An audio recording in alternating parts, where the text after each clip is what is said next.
Bismillahirrahmanirrahim. Assalamualaikum warahmatullahi wabarakatuh.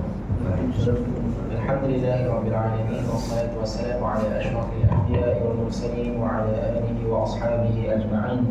Asyhadu an la ilaha illallah wahdahu la syarika lah wa asyhadu anna sayyidana Muhammadan 'abduhu wa rasuluh. Allahumma shalli wa sallim wa barik ala sayyidina Muhammad wa ala alihi wa sahbihi ulil fadl 'azim. Subhanaka la 'ilma lana illa ma 'allamtana innaka antal 'alimul hakim.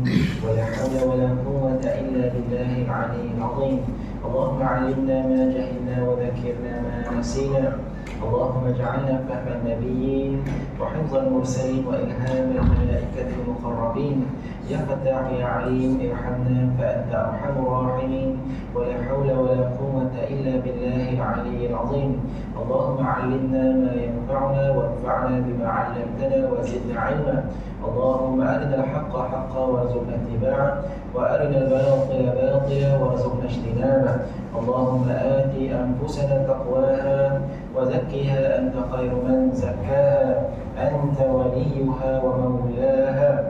Nawaitu at-ta'allum wa at-ta'lim wa tadhakkur wa tadhkir والنفع والانتفاع والإفادة والاستفادة والحث على التمسك بكتاب الله وسنة رسوله والدعاء إلى الهدى والدلالة على الخير ابتغاء وجه الله ومرضاته وقربه وثوابه. أما بعد، أحييكم بتحية الإسلام وتحية الإيمان، تحية مباركة من عند الله عز وجل.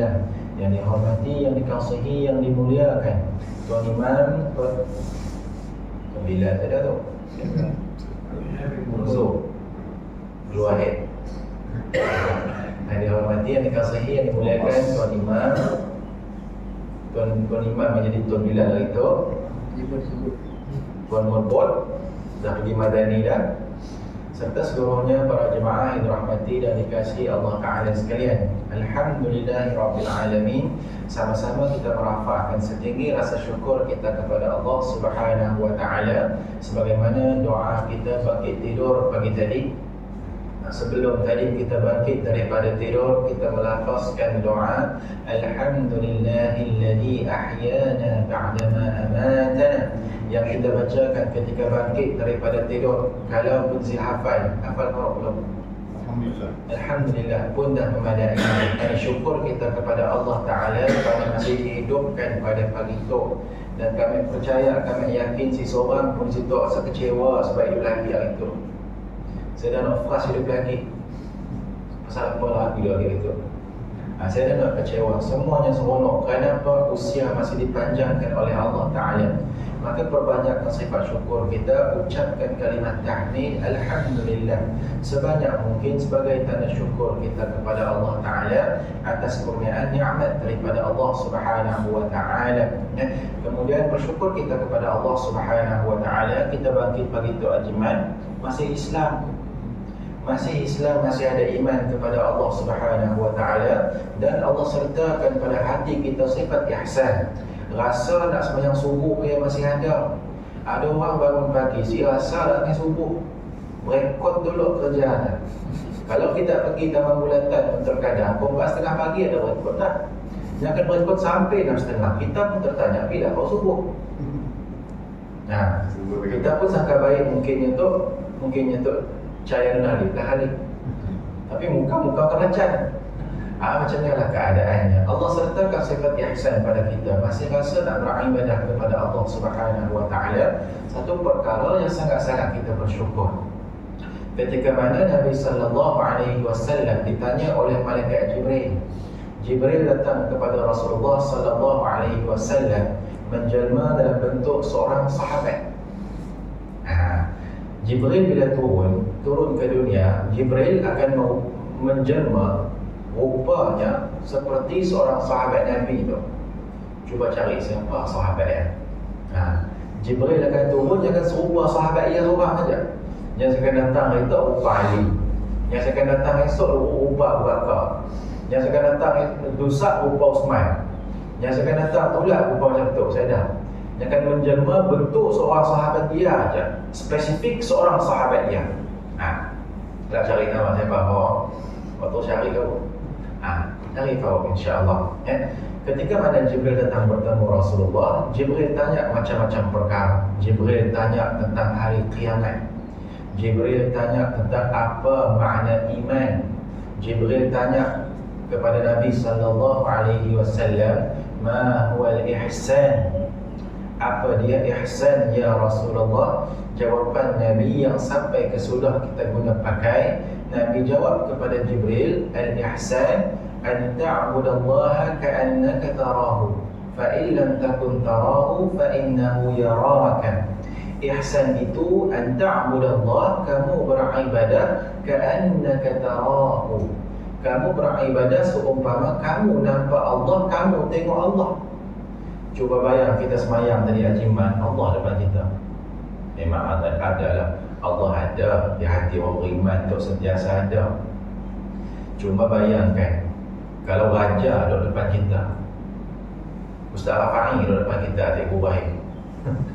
Semayang subuhnya pacar depannya. Memang kita semayang betul-betul. Kalau Allah duduk depan kita ketika kita semayang, there's no room for error, kata orang putih.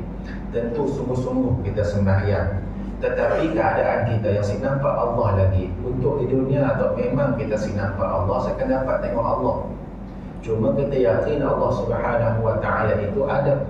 Itu akidah Ahlussunnah wal Jamaah, semua orang beriman berpegang bahawasanya Allah itu tak ada, kecuali setengah-setengah golongan liberal, golongan pluralisme, golongan sekular dan seumpamanya, golongan Scientology yang mengatakan jika perkara tersebut tidak ada, maka ia tidak ada. Mula si nampak hajiman, nya sedar. Sebab sudah pegang state of matter atau ada 3. Gas, pekerjaan, cair. Mun sedar, yang pegang macam dia. Adakah Allah boleh kita pegang macam dia? Tidak dapat. Tetapi keadaan yang lain, fa illam takun tarahu, kalau kamu tidak nampak Allah, yang mana betul dalam keadaan kita sekarang, memang kita si nampak Allah.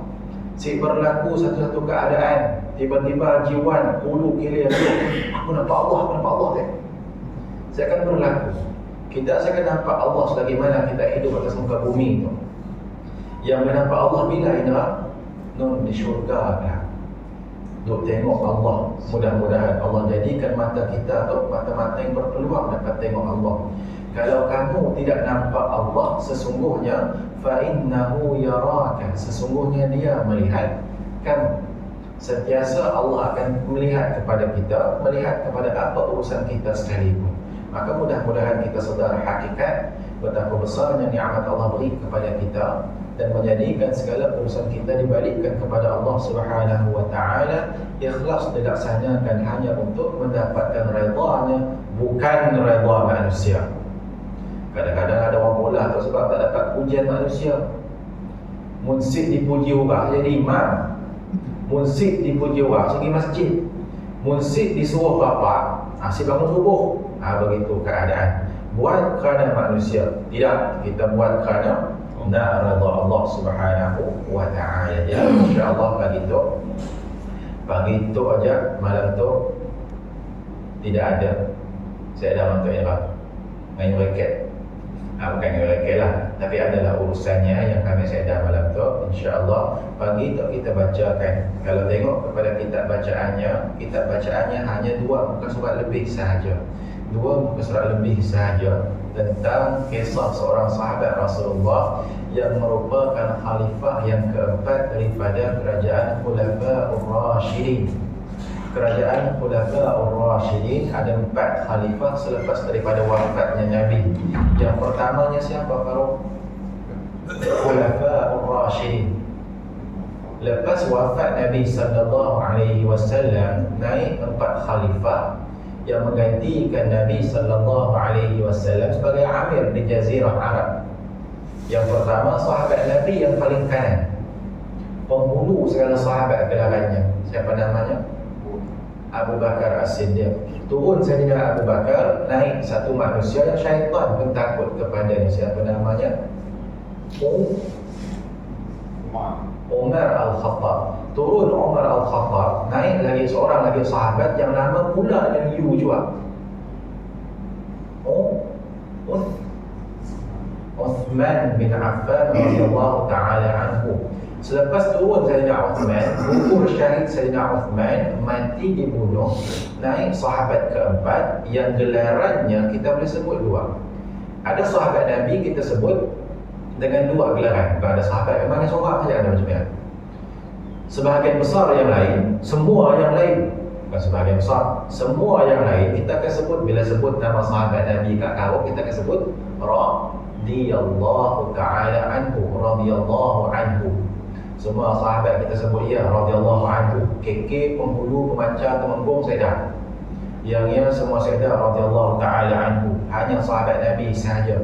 Tetapi ada seorang sahabat Nabi yang boleh disebut dengan pujian yang lain, karamallahu wajhah, yakni Sayyidina Ali bin Abu Talib karamallahu wajhah radhiyallahu anhu. Begitu kita bercerita tentang kisah Sayyidina Ali yang merupakan merangkap sahabat Nabi satu, yang keduanya menantu kepada Rasulullah satu, sebabnya menikah dengan anak Rasulullah yang nama Fatimah Az-Zahra. Fatimah. Kemudian Sayyidina Ali bin Abu Talib merupakan kanak-kanak pertama yang peluk Islam. Kanak-kanak pertama yang peluk Islam. Tak kala kanak-kanak di Mekah pada ketika yang sibuk dengan bermain permainan yang pelbagai, datang Sayyidina Ali bin Abu Talib yang Allah Subhanahu wa ta'ala bagi otaknya cerdas daripada muda lagi, bergaul dengan Nabi sallallahu alaihi wasallam sejak umurnya muda, dan akhirnya menjadi kanak-kanak pertama yang peluk Islam. Jadi kalau kita bacakan Ali bin Abu Talib, tajuknya menantu Rasulullah yang gagah berani, yang memang kita sebut banyak kali dah bagaimana perihal kegagahan Sayyidina Ali, betapa perkasanya Ali bin Abu Talib ketika mana beliau mengangkat pintu yang sangat berat dalam keadaan berpuasa. Yang puasa apa pun, kita si puasa pun si kabir, nak angkat simen habis, inilah angkat simen sebeg dapat tetapi mau kuat sikit lah. Memang sakit. Kami zaman dulu simen sebeg pakai tikam, duduk lah. Zaman satu kini tu kau suruh kau meninggal terus. Mati di tempat kejadian aku. Petang tahlil, mati ustaz tu tipak simen, duduk boleh. Kini tu si kabir. Subhanallah. Tetapi Ali bin Abu Talib nyangkat keadaan berpuasa. Kami ketika yang bukan puasa, baru lepas makan tengah hari datang simen selori, kena munggah sikit-sikit, simpan dalam stok. Berapa puluh beg, 70 beg, 80 beg, 20 beg, buat angkat sehari yang mesti habis 2,000 lagi petang. Kita pernah olah ke Jaya, nak meninggal rasa jiwa. Muncul Allah Ta'ala bagi umur panjang, mesti meninggal pada ketika yang pun si puasa, angkat simen yang berat sekadar 50 kilo pun kita rasa nak mati lah. Yang tu angkat pintu besar daripada batu seberat 900 kilogram. Sayyidina Ali yang ia bab gagah perkasanya Ali bin Abu Talib. Satu cerita aja boleh kita sebut Sayyidina Ali tu gagahnya memang menyerlah, memang terserlah kegagahannya. Kenapa? Angkat pintu berat macam ni selama dalam keadaan berpuasa. Orang biasa mustahil boleh angkat. Kalau rasa nak keras 100 kilo tu macam ni, cuba angkat Maybe. Maybe, Indra, cuba Maybe lah Azia, kita masih ada Azia. Cuba tak try angkat Ustaz. Buat tabiat kan. Kita try angkat, cuba Maybe jauh gila, Indra, Azia jauh gila, EX5 kan. Cuba tak angkat Ustaz. Dapat angkat, insya-Allah boleh angkat, tetapi tak sampai level tikam macam Sayyidina Ali memang saya dapat.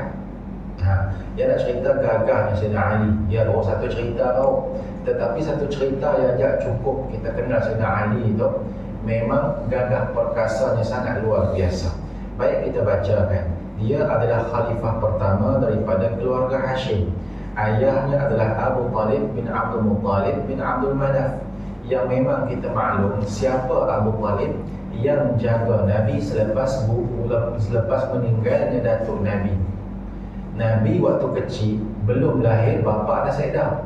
Bapa Nabi beradik dengan Abu Talib. Cuma question orang sampai ke sudah tu, bapa Nabi Islam sih. Sampai ke sudah orang main dia anak. Bapa Nabi Islam sih. Sebab dia meninggal sebelum Nabi dilantik jadi Rasul. Jadi dia meninggal dia bukan Islam kan? Jadi bapa Nabi ke neraka. Kempang nak sebut macam ni. Ya satu biadab kepada Rasulullah kalau kita sebut macam ni. Bapa Nabi Allah yang mengetahui. Cukup sebut macam ni. Mengkata si tahu, cari jawapan daripada orang yang tahu. Tetapi untuk kita yang pandai-pandai sebut bapa Nabi si Islam mati masuk neraka, sangat-sangat biadab kita kepada Rasulullah.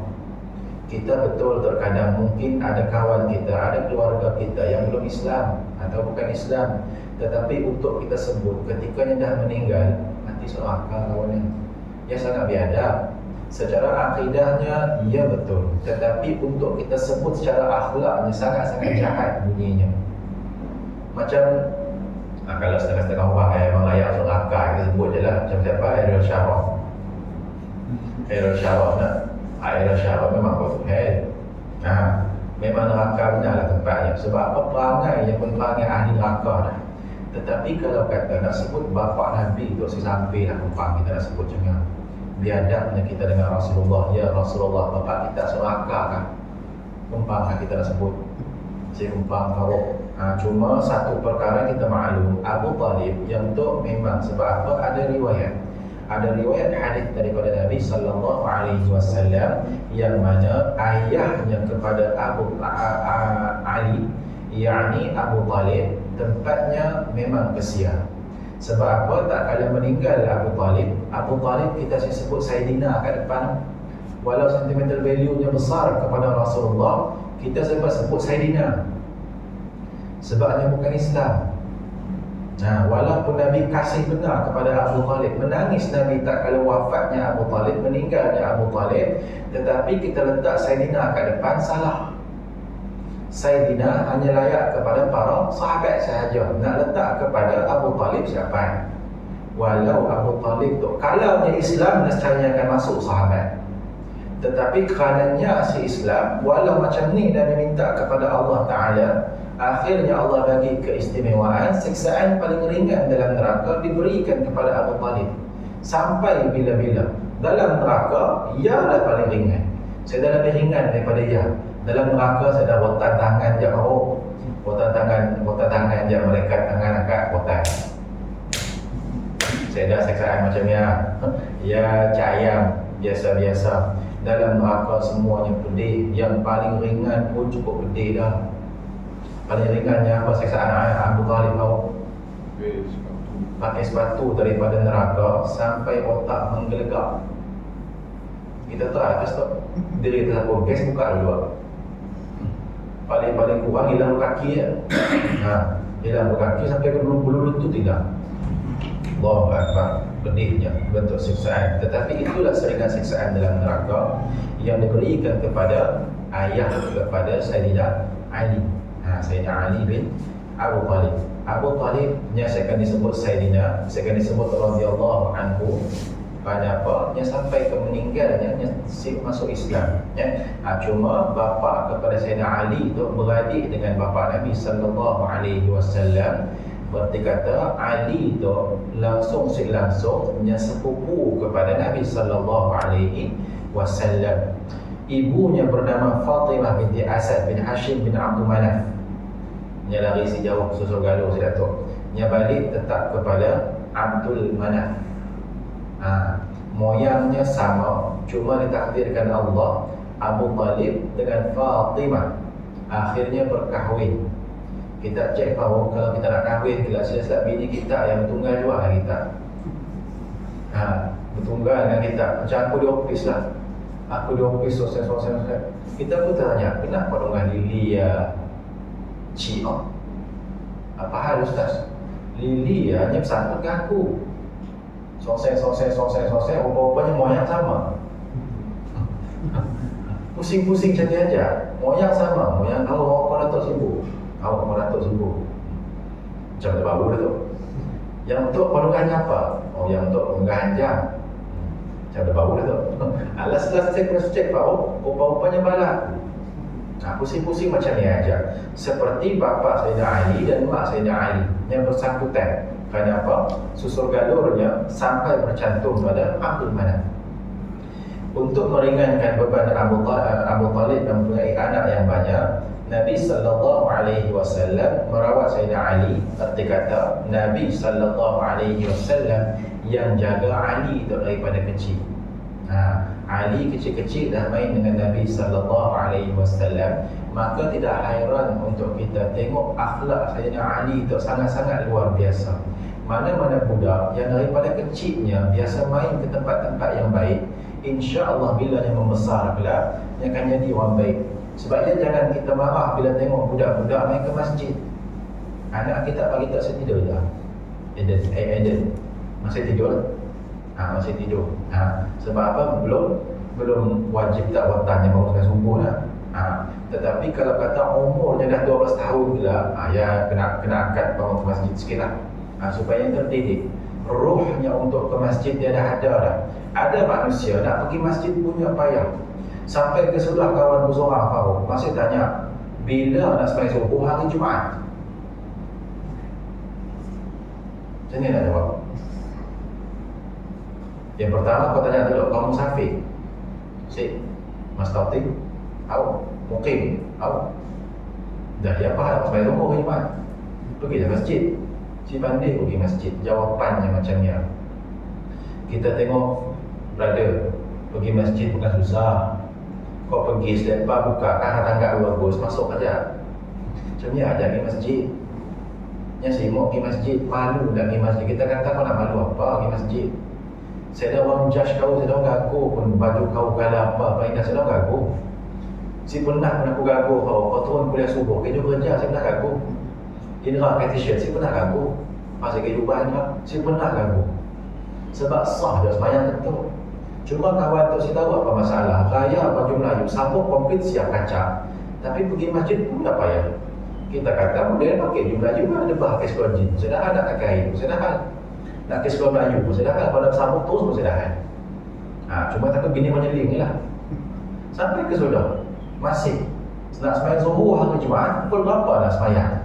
Lepas azan pertama, atau lepas azan kedua, atau lepas awal semayang Jumaat, atau ketika khatib berkhutbah, atau sama seperti imam tengah takbir. Rumahnya ya khutbah Jumaat tengah, tapi di masjid. Pasal tu juga hakikat tu bila nak hadam. Sebab takut-takut aku tanya di akhirat lah. Dul, mahal kau kawan kau ada seorang segi sebentar kau ustaz kau. Apa pun nak jawab kau? Mati kena 4 orang malaikat. Allahu Akbar. Maka Sayyidina Ali daripada kecil lagi terdidik dengan akhlak yang mulia sampai disebutkan Sayyidina Ali itu tengok kemaluan dia pun si benar. Yang sampai tahap macam ni. Tengok kemaluan dia pun si benar. Betapa terjaganya akhlaknya. Tengok kemaluan si benar. Kita saja tengok kemaluan nampak senonoh dia kerja. Kau tengok.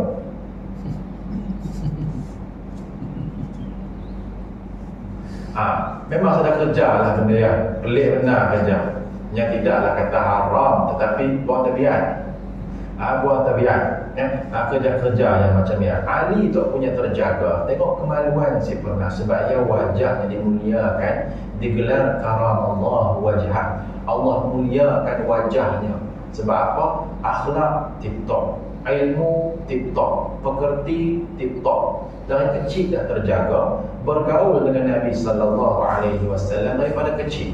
Dan lahirnya sini tahu, klinik kesihatan lahirnya, klinik kesihatan Kaabah. Lahir dalam Kaabah. Ingat kali-kali luar biasa. Lahir dalam Kaabah dan mempunyai nama kecil. Waktu kecil namanya nama panjangnya. Macam kita lah Farouk, nama panjang Farouk, bukan nama benar. O'ok, nama manja. Aziz, nama manja. Kita mesti ada nama manja kita. Macam Kak Karo, IC kita KRO kan. Sehingga mesti Kak Karo nama manja kita lah. Mesti ada nama actual kita. Macam Indra, memang nama kita lah Indra tau. Ada nama manja, baby, Nabi ni. Ada nama manja kita tapi silah bini telah baby tau. Ada nama manjanya ya. Tetapi hakikatnya Sayyidina Ali nya sama isu macam dia. Nya ada nama manjanya juga. Yani Haidarah. Kalau kita tengok nama-nama orang Afrika terkadang tengok namanya Haidara lah. Bukan Madara ini auto lah. Yang nama Haidara. Ramai kalau kita tengok pemain bola sepak pun bersepak-sepak nama Haidara tu. Ada Sayyidina. Ada player Monaco ada seorang Haidara. Red Bull Leipzig ada seorang Haidara. Kalau masihnya sialah. Haidarah tu. Haidarah tu nama timbangan kepada Sayyidina Ali bin Abu Talib. Nama kecilnya, nama gelarannya waktu kecil, Haidarah. Dan Sayyidina Ali bin Abu Talib tu ada seorang abang yang merupakan sahabat Nabi juga. Abangnya pun sangat-sangat luar biasa. Kalau Ali tu gagah perkasa, abangnya pun 2 kali 10 gagah perkasa juga. Yang sekali lari jauh, yang seperti dua bersaudara yang masing-masing nak berlawan sama pendiri. Seperti kita tengok kisah yang berlaku kepada Ikrimah bin Abu Jahal dan Khalid Al-Walid. Kan, dua bersaudara tu, yang dua segeng tu tadi. Dua segeng tu yang kudu kilir, rupa skill lebih kurang sama aja. Tetapi mesti ada seorang yang lebih. Dalam kes Ikrimah dan Khalid Al-Walid, yang lebihnya siapa? Siapa tahu doang? Ikrimah dengan Khalid. Bangsa. Siapa tahu juga? Khalid Al-Walid. Sebab apa? Khalid Al-Walid gelaran ada siap-siap. Pedang Allah, Saifullah. Ikrimah, saya ada gelaran macam ni. Cuma adalah gelaran Ikrimah yang tadi. Tentu ada gelaran. Sebab apa? Mudah luar biasa bila macam ni. Boleh pimpin batalion 12,000 orang. Mustahil ada gelaran. Tentu ada ya. Seperti Ali dan saudaranya. Ada seorang saudara Ali tu, adik-beradik Ali seorang yang namanya Ja'far bin Abu Talib. Oh, itu apa? Ja'far bin Abu Talib. Tapi Ja'far ceritanya hari lain kita cerita. Ja'far bin Abu Talib tu pun gelarannya hebat gelarannya Faruk. Tapi gelak nak cerita. Bagi tak cerita adiknya Nur Ali tu. Ketika menginjak usia 10 tahun, Nabi SAW menerima wahyu yang pertama. Nabi dapat wahyu umur berapa umurnya?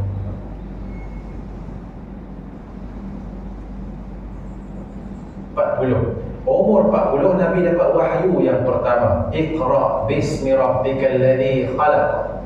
Umur 40. Ketika Nabi dapat wahyu pertama umur 40, Ali ketika usianya 10 tahun. Sejak kecil, Ali telah menunjukkan pemikirannya yang kritis dan brilian daripada kecil. Ada setengah-setengah budak kecil tu kita tengok, daripada kecil pun genius macam budak-budak genius yang pernah ada di Malaysia tu. Macam siapa nama seorang yang genius gila matematik kan? Yang sangat-sangat luar biasa ilmu matematiknya. Daripada kecil umur belasan tahun, 4 tahun kan umurnya, memang nampak dah genius. Sebab sangat luar biasa. Di India ada satu budak tu, umur 6 tahun tetapi digelar kalkulator bergerak. Kau boleh sebut apa benda jangan kau. Yang boleh kira selamba. Yang boleh kira yang payah-payah ya, macam kau tanya 10 tambah 10. 0.12467 darab 281,088. Yang boleh kira sampai dah. Yang sudah jam tu pun. Betul jawapannya. Selama macam ni aja. Di India ada seorang. Yang hampir sudah atau masih ada dan yang dilindungi ke, spesies dilindungi ke tu. Yang sangat dijaga sampai kerajaan India jaga biar tu. Sebabnya aset. Toknya sangat-sangat luar biasa. Umur belum 10 tahun tetapi nak kira semua benda yang semua senang. Ali sama. Daripada kecil akal dan tajamnya menunjukkan kesederhanaan, kerendahan hati, ketenangan dan kecerdasan. Kerana hidupnya umur 10 tahun dah peluk Islam dah. kemudian berdampingan dengan Nabi sallallahu alaihi wasallam, dan akhirnya kerana hebatnya Sayyidina Ali, Nabi berkenan nak ambil sebagai menantu, menjadi menantu Nabi sallallahu alaihi wasallam, berkahwin dengan anak perempuan bungsu Nabi yang namanya Fatimah. Sayyidina Ali. Satu ketika meninggal dunianya Fatimah binti Muhammad